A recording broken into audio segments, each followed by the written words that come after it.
Hello everyone, welcome back. As we are doing chapter 2nd of 10th Civics, Federalism. And in last video we have discussed about the two system. First federal system and second is unitary system. And features of federalism, two roots को भी हमने discuss किया, like coming together federation and holding together federation. Now today's topic is what makes India a federal country. This is very important topic कि India को ऐसी कौन से aspects हैं जो एक फेडरल कंट्री बना रहे हैं. तो फर्स्ट है union of states. In our constitution it is clearly specified and mentioned like India is called as union of states. कि भारत को जो है इतनी डाइवर्सिटी यानी इतनी ज़्यादा जो विभिन्नता है, रीजनल डाइवर्सिटीज़ हैं, लैंग्वेज बेस पे, कास्ट बेस पे या मतलब रिलीजन के बेस पे, तो भी हम अपने आप को क्या कहते हैं कि हम इंडियन हैं. तो यहाँ यूनियन ऑफ स्टेट्स का दर्जा दिया गया है इंडिया को हमारे कॉन्स्टिट्यूशन में. सेकेंड रीजन है देयर इज 3 टियर फेडरलिज्म यानी 3 लेवल्स ऑफ गवर्नमेंट है इंडिया में. फर्स्ट है यहाँ पर यूनियन, सेकेंड स्टेट और third panchayati raj system. It mean to say कि इंडिया में 3 लेवल ऑफ गवर्नमेंट है. एक सेंट्रल गवर्नमेंट, दूसरा स्टेट गवर्नमेंट और third local government. Third reason है 3-fold distribution of legislative powers. कि जितने भी फंक्शंस हैं उनको 3 लिस्ट में तीनों गवर्नमेंट के पास अलग अलग सब्जेक्ट्स दे दिए गए हैं कि किस गवर्नमेंट ने किस सब्जेक्ट को लेके वहाँ पे लॉज लेजिस्लेट करने हैं और उनको इम्प्लीमेंट करने हैं.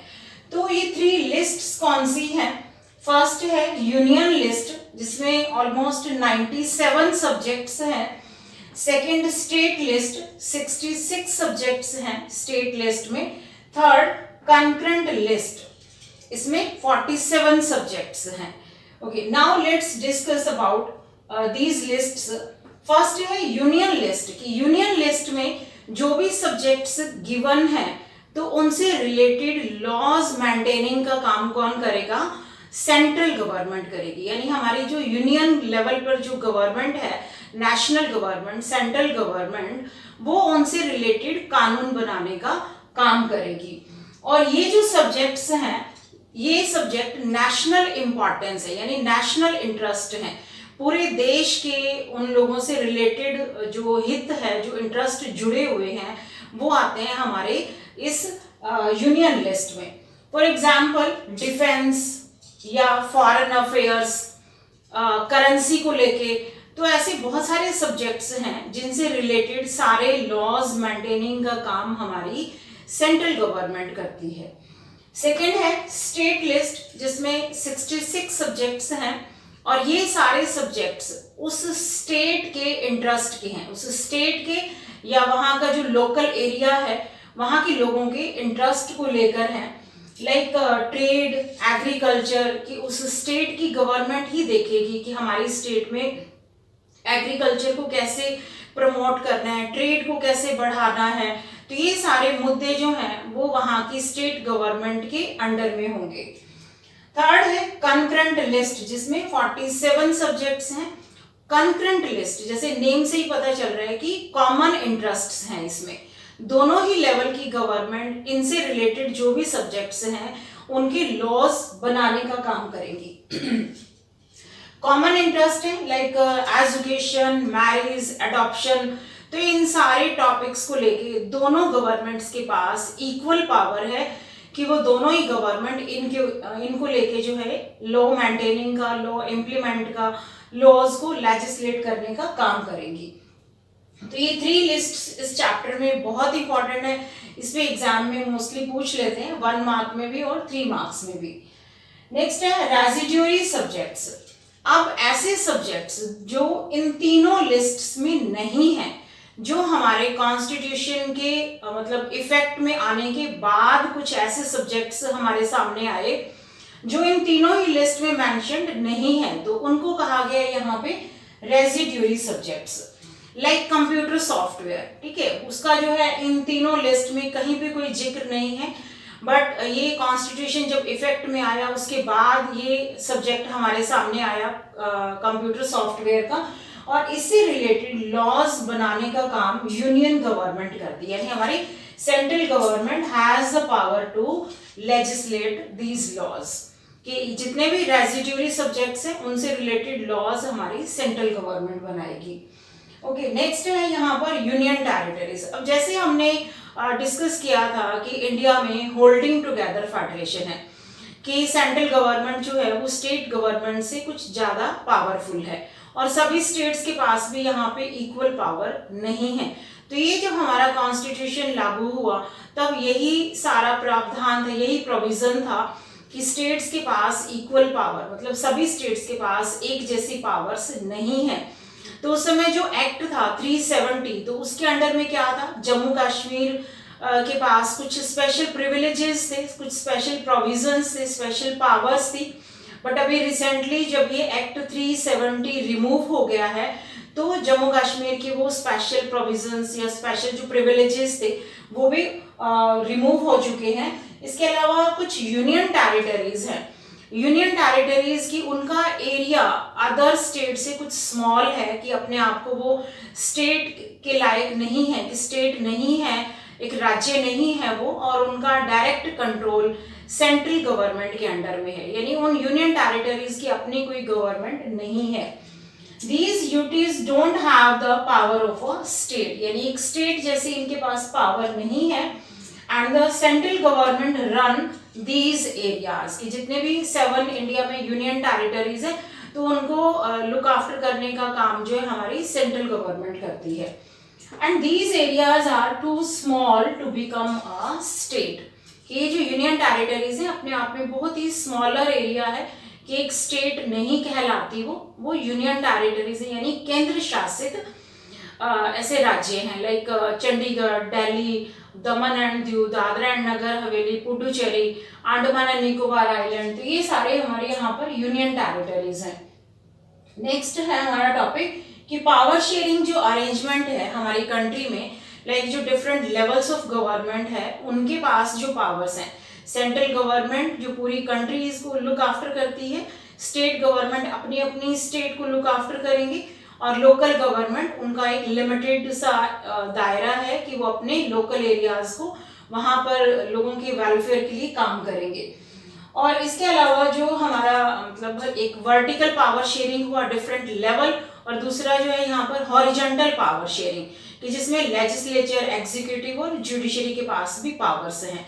बट इंडिया में फेडरल सिस्टम है, यानी कि हम यहाँ पर डिफरेंट लेवल ऑफ गवर्नमेंट की बात कर रहे हैं, तो जो भी पावर शेयरिंग अरेंजमेंट है उनको चेंज करना बहुत इजी नहीं है, कि जो हमारे कॉन्स्टिट्यूशन में मेंशन हो गया कि किस गवर्नमेंट के पास कितनी पावर है और वो किन सब्जेक्ट्स को लेके वहाँ पे रूल्स रेगुलेशंस बनाएंगे, लॉज मेंटेनिंग का काम करेंगे, जो हमने इन 3 लिस्ट्स में पढ़ा कि कौन कौन से सब्जेक्ट्स हैं और वो सब्जेक्ट किस गवर्नमेंट के अंडर में आते हैं। तो ये सारे जो पावर शेयरिंग अरेंजमेंट है बहुत इजी नहीं है, इसको चेंज करने के लिए पार्लियामेंट के दोनों हाउसेज में जो है पहले ये बिल, ये एक्ट पास होता है अगर कोई भी कॉन्स्टिट्यूशन में अमेंड करना है, चेंज करना है, और एटलीस्ट 2/3 मेजॉरिटी की जरूरत होती है इसमें। और in case of any dispute, कि अगर उस मतलब जो भी अमेंडमेंट करना है कॉन्स्टिट्यूशन में, मतलब कोई ऐसा एक्ट लाना है कि पावर शेयरिंग अरेंजमेंट में थोड़ा सा कुछ चेंज करना है, कुछ मॉडिफाई करना है, और अगर दोनों ही गवर्नमेंट यानी सेंट्रल और स्टेट गवर्नमेंट में उस इशू को लेके कोई डिस्प्यूट्स हो जाते हैं, देन जो हमारी अपेक्स कोर्ट है दैट टेक डिसीजन, कि इसमें जुडिशरी है like supreme court, high court, तो उनका एक इम्पॉर्टेंट रोल है कि अगर कहीं भी सेंट्रल गवर्नमेंट और स्टेट गवर्नमेंट वो किसी भी टॉपिक पे, किसी भी इशू पे आपस में कुछ लग रहा है कि कन्फ्लिक्टिंग इशू है या कोई लड़ाई झगड़ा है, ऐसा कुछ डिस्प्यूट हो रहा है दोनों में, तो उस समय सुप्रीम कोर्ट के पास पूरी पावर है, वो अपना डिसीजन सुना। Next topic is how is federalism practice in India, कि इंडिया में फेडरल सिस्टम कैसे प्रैक्टिस किया जाता है। तो इसके यहाँ पर 3 रीजंस है। फर्स्ट है लिंग्विस्टिक स्टेट्स, कि इंडिया में लैंग्वेज बेस पे जो स्टेट्स बनाई गई, आपकी एनसीईआरटी की बुक में आप देखेंगे पेज नंबर 16-17 पे 2 मैप्स गिवन है, जिसमें एक मैप हमारा 1947 के टाइम का है कि उस समय इंडियन स्टेट्स की जो स्टेट बाउंड्रीज थी वो कैसे थी, और एक 1947 के बाद का जो मैप आज हम देख रहे हैं कि उसमें स्टेट बाउंड्रीज जो है वो आज कैसी और कितनी स्टेट्स हैं। क्योंकि जब ब्रिटिशर्स इंडिया से गए तो उस समय यहाँ पर बहुत सारी प्रिंसली स्टेट्स भी थी, और बहुत सारे लोग जो हैं, जैसे इंडिया और पाकिस्तान का पार्टीशन हुआ तो कुछ पाकिस्तान में चले गए, तो एक मतलब स्टेट्स दोबारा से रीऑर्गेनाइज की गई थी, दोबारा से बनाई गई थी, और एक मतलब टॉपिक था सारे लीडर्स के दिमाग में कि किस बेस पे जो है स्टेट्स बनाई जाएं, रीऑर्गेनाइज की जाए। तो लैंग्वेज बेस पे जो, यानी लिंग्विस्टिक स्टेट क्यों कहा गया कि लैंग्वेज बेस पे जो है स्टेट्स बनाई गई। इट मीन टू से कि जो सिमिलर लैंग्वेज के लोग हैं वो सारे एक ही स्टेट में यूनाइट हो गए। फॉर एग्जाम्पल कि जैसे मराठी पीपल हैं, दे मेजॉरिटी पीपल जो होंगे वो महाराष्ट्र में होंगे, गुजराती पीपल जो है वो गुजरात में रहेंगे, पंजाबी लैंग्वेज बोलने वाले जो हैं वो पंजाब में रहेंगे। तो ये लीडर्स ने बहुत ही ज़्यादा मतलब सोच समझ के जो है लैंग्वेज बेस पे लिंग्विस्टिक स्टेट्स का निर्माण किया। उनके मन में कहीं ना कहीं एक डर भी था कि कहीं हम लैंग्वेज बेस पे अगर स्टेट्स बना रहे हैं तो कहीं ऐसा ना हो कि हमारा कंट्री जो है डिसइंटीग्रेट हो जाए। बट लैंग्वेज बेस पे स्टेट्स बनाने के बाद जो रिजल्ट हमने देखा वो क्या था कि इससे जो लोगों का एडमिनिस्ट्रेशन वर्क था वो काफ़ी इजी हो गया, और सिमिलर लैंग्वेज के लोग जो हैं अगर मेजॉरिटी पीपल उस सेम एरिया में है, सेम स्टेट में है, तो उनके आपस में बॉन्डिंग्स भी काफ़ी अच्छी हो गई। तो हमारा कंट्री डिसयूनाइट होने के बाद, यानी डिसयूनाइट होने की बजाय और अधिक यूनाइट हो गया। तो जो लिंग्विस्टिक स्टेट्स हैं इसमें बहुत सारी स्टेट्स जो हैं वो चेंज की गई उनकी boundaries. Many new states have been formed after 1947 कि बहुत सारे नए नए राज्य बनाए गए, and boundaries have been changed. जो भी बाउंड्रीज थी स्टेट्स की वो भी चेंज की गई, क्योंकि उससे पहले डेमोक्रेटिक सिस्टम नहीं था, अब कंट्री में डेमोक्रेसी लागू हो गई थी, और जो प्रिंसली स्टेट्स थे अब धीरे धीरे जो है सारी स्टेट्स वो डेमोक्रेटिक सिनेरियो को अडॉप्ट कर रही थी। Next, people of common language brought together, यानी जो सिमिलर लैंग्वेज के लोग हैं वो सारे एक ही एरिया में, एक ही स्टेट में उनको इकट्ठा किया गया। And states were created on culture ethnicity, यानी ना सिर्फ लैंग्वेज बेस पे बल्कि कल्चर और एथनिसिटी के बेस पर भी स्टेट्स बनाई गई। तो वो कौन सी स्टेट्स हैं? नागालैंड, उत्तराखंड, झारखंड। तो ये हमारा जो है मतलब लिंग्विस्टिक स्टेट एक बहुत बड़ा हमारे लीडर्स के सामने चैलेंज था कि लैंग्वेज बेस के ऊपर राज्यों का फॉर्मेशन करना। सेकेंड है लैंग्वेज पॉलिसी। ठीक है, अब इंडिपेंडेंस के बाद जो है हिंदी और इंग्लिश दोनों लैंग्वेजेस को जो है as a official language recognition मिली, and there was no national language कि इंडिया में कोई भी राष्ट्रीय भाषा नहीं है, यानी लैंग्वेज जो है वो मतलब नेशनल लैंग्वेज नहीं है। Hindi and English are official languages, दोनों ही हिंदी और इंग्लिश दोनों ही ऑफिशियल लैंग्वेजेस हैं। और 1965 में एक बार इंग्लिश लैंग्वेज को as a official language use करने से एक बार रोक लगा दी गई थी। बट एज ए रिजल्ट क्या हुआ कि जो हमारी साउथ में स्टेट्स हैं लाइक कर्नाटका, तमिलनाडु, केरला, तो वहाँ पर नॉन हिंदी स्पीकिंग बहुत ज़्यादा है। नॉन हिंदी स्पीकिंग की डिमांड थी कि इंग्लिश को जो है एज इट इज़ कंटिन्यू रखा जाए ऑफिशियल लैंग्वेज में, और बहुत सारे लोगों ने वहाँ पे मूवमेंट भी स्टार्ट किए। इनफैक्ट तमिलनाडु में तो ये मूवमेंट बहुत ज़्यादा वायलेंट हो गया, और फिर हमारी गवर्नमेंट को उनकी ये डिमांड एक्सेप्ट करनी पड़ी, और तब से हिंदी और इंग्लिश दोनों ही हमारी ऑफिशियल लैंग्वेजेस हैं। और 21 शेड्यूल लैंग्वेजेस हैं, यानी इसके अलावा हिंदी और इंग्लिश के अलावा जो है 21 अदर शेड्यूल लैंग्वेजेस का भी इनको हमारे कॉन्स्टिट्यूशन में एक स्टेटस दिया गया है कि उनकी अपनी जो स्टेट्स की लोकल लैंग्वेज है, लाइक मतलब जो भी उनकी तमिल, मलयालम, मराठी, कन्नड़, तेलुगु, तो जो भी लैंग्वेजेस हैं वो अपनी लोकल लैंग्वेज में, अपनी उस स्टेट लैंग्वेज में भी अपनी स्टेट का एडमिनिस्ट्रेशन वर्क वहाँ पे कर सकते हैं। थर्ड है सेंट्रल स्टेट रिलेशन, कि ये बहुत इंपॉर्टेंट टॉपिक है। सेंट्रल स्टेट के रिलेशंस कैसे हैं? As we know there is a power sharing system और फेडरल सिस्टम है इंडिया में। तो सेंटर और स्टेट दोनों के पास ही पावर्स हैं, जो हमने 3 लिस्ट्स में भी अच्छे से डिस्कस किया कि यूनियन लिस्ट, स्टेट लिस्ट और कंकरेंट लिस्ट, और तीनों लिस्ट में डिफरेंट डिफरेंट सब्जेक्ट हैं जिनको लेके गवर्नमेंट के पास पावर्स हैं। तो इनके रिलेशंस अच्छे होना बहुत इंपॉर्टेंट है कि अगर सेंटर और स्टेट के रिलेशंस अच्छे नहीं हैं तो कंट्री को रन करना बहुत ही इफेक्टिव वे में तो बहुत डिफिकल्ट हो जाएगा। बट यहाँ पे इंडिया की बात करें अगर हम, for a long time same party ruled at centre and state, कि जो भी हमारी कंट्री मतलब डेमोक्रेटिक जो सिस्टम है वो डिपेंड करता है यहाँ पर पॉलिटिकल पार्टीज पे, कि इंडिया में मल्टी पार्टी सिस्टम है, यानी बहुत सारी पार्टीज हैं।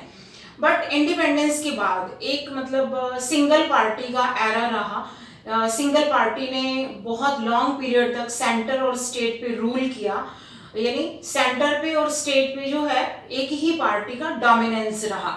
तो उसमें क्या होता है कि मतलब अगर जो पार्टी सेंटर लेवल पे आज रूल कर रही है, ठीक है, तो वही पार्टी स्टेट पे भी रूल कर रही है, तो कोई भी उनके अगेंस्ट नहीं है।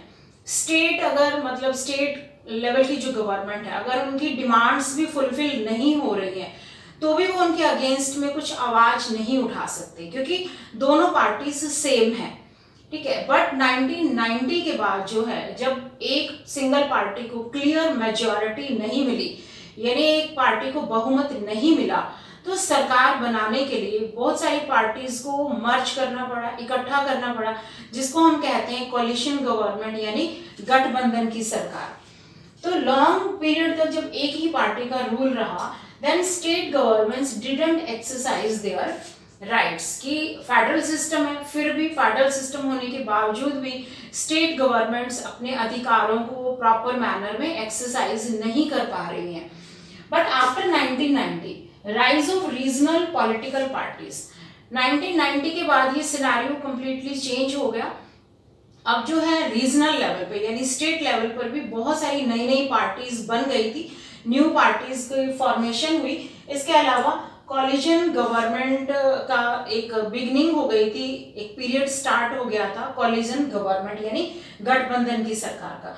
Now this time present time federal power sharing is more effective, कि आज के टाइम में फेडरल पावर शेयरिंग बहुत ज्यादा इफेक्टिव है, और कॉलिजन जो गवर्नमेंट है यानी जो गठबंधन की सरकार है, तो इसके बहुत सारे जो है फायदे हैं हमारी कंट्री को, कि जब कंट्री में कुछ पार्टीज मिलकर सरकार बनाती हैं तो सभी उसमें स्टेट लेवल पर भी सेंट्रल गवर्नमेंट को अपना पूरा फोकस करना पड़ता है, पूरा ध्यान रखना पड़ता है, क्योंकि जिन पार्टीज का उसने समर्थन लिया है तो उनकी भी सारी डिमांड्स पूरी करनी पड़ती है। तो इसमें क्या होता है कि लोगों का काफी मतलब हित होता है, वेलफेयर होता है, और काफी अच्छे से मतलब कंट्री में और स्टेट लेवल पे और रीजनल लेवल पे, लोकल लेवल पे काफी डेवलपमेंट्स होने के चांसेस रहते हैं। तो आज का हमारा ये जो पूरा टॉपिक है लाइक कि how is federalism practised in India, और इसके अलावा कि what make India a federal country, तो आई होप कि दोनों ही टॉपिक आपको बहुत अच्छे से अंडरस्टैंड हुए होंगे। तो हमारा एक जो लास्ट का टॉपिक रहता है डिसेंट्रलाइजेशन, वो हम नेक्स्ट वीडियो में डिस्कस करेंगे। तो तब मिलते हैं नेक्स्ट वीडियो में नेक्स्ट टॉपिक के साथ, तब तक के लिए गुड बाय।